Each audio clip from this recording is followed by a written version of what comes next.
Pogoršana bezbednosna situacija i politička nestabilnost glavni su problemi srpske zajednice na Kosovu, pokazuju najnoviji rezultati istraživanja analiza trendova 2023 stavovi srpske zajednice na Kosovu, koje je sprovela nevladina organizacija Aktiv iz Severne Mitrovice. Rezultati pokazuju i da polovina ispitanika smatra da će život Srba na Kosovu biti lošiji u naredne 3 godine, te se zbog toga u poslednje vreme sve češće odlučuju na odlazak sa Kosova. U izveštaju se navodi da 69,2% Srba sa Kosova smatra da je u 2023. godini politička nestabilnost bila glavni problem Srba na Kosovu, a na to je direktno uticao porast političkih tenzija i osjećaj nesigurnosti. Nikada do sada nismo imali ovako pesimistične tonove, a da je gotovo 95% stanovnika, odnosno ispitanika, smatra da se situacija na Kosovu ne odvija u dobrom smeru, odnosno da će život za Srbe u naredne 3 godine biti zapravo daleko gori nego što je to danas i da je gotovo 2/3 ispitanika smatra da je politička nestabilnost u stvari ključni uzrok situaciji u kojoj se danas nalazimo i zbog čega imamo ovako alarmantne rezultate.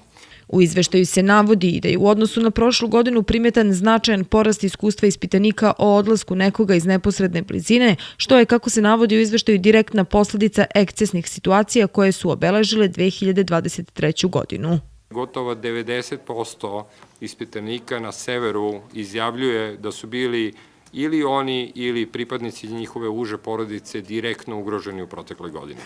I ovo je podatak koji je jako frapantan i koji beleži trend i tekakav trend rasta u odnosu na sve protekle godine i to je nešto što sa posebnim, naravno što se posebno ističe u ovom izveštaju u negativnom smislu i na što bi zaista u narednom periodu apsolutno svi oni koji se bave pitanjem ne samo srpske zajednice, nego pitanjem Kosova generalno uopšte, morali ovaj podatak da uzmu zaista krajnje ozbiljno. Rezultati istraživanja pokazuju i da 83,6% ispitanika kaže da na Kosovu ne postoje političke partije ili političari kojima veruju.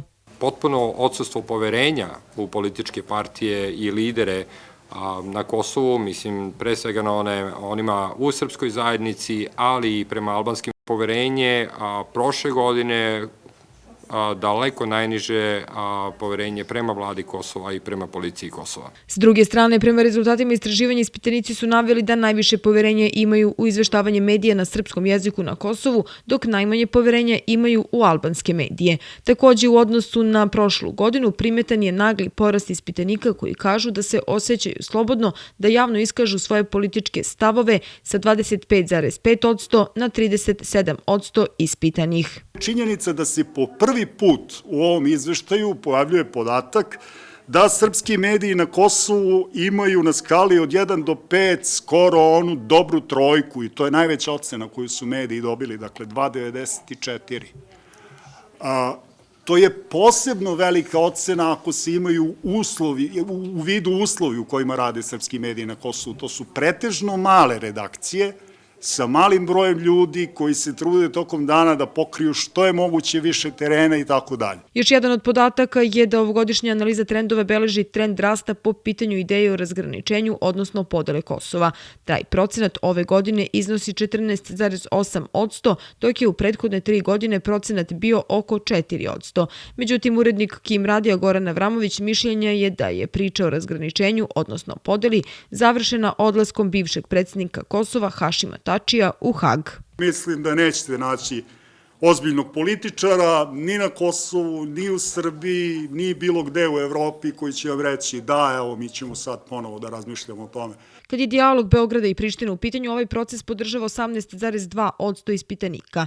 Nastavku pregovora protivi se 42,8% anketiranih, međutim samo 14,1% ispitanih smatra da će ovaj proces uticati bolje na život srpske zajednice, a 19% smatra da će biti formirana zajednica srpskih opština. Neki 40% njih smatra da je sporazum između Beograda i Prištine i formiranje zajednice srpskih opština, odnosno opština sa većinskim srpskim stanovništvom, najprihvatljivije rešenje i to je nešto što je takođe interesantan podatak koji se pojavljuje u ovoj analizi.